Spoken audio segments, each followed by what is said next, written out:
delegato ai disservizi di Trenitalia. Vediamo. Buongiorno, siamo qui in stazione centrale di Potenza, luogo di arrivi, di partenze e ahimè anche di doglianze. Un'ottima notizia però per i viaggiatori che incappano in situazioni di disservizio e o disagio, motivati da ritardi di treni nazionali e regionali.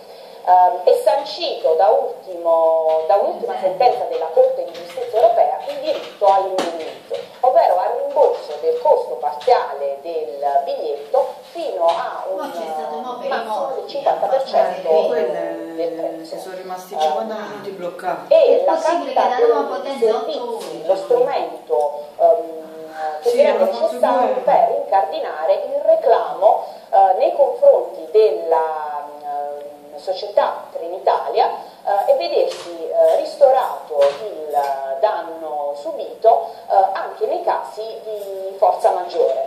Quindi piuttosto che scrivere lettere a giornali o organi istituzionali locali e o nazionali, i consumatori possono rivolgersi alle associazioni dei consumatori presenti a livello di Potenza e sportelli operativi su tutto il territorio regionale per vedersi riconosciuto un diritto che fino ad oggi non era così semplice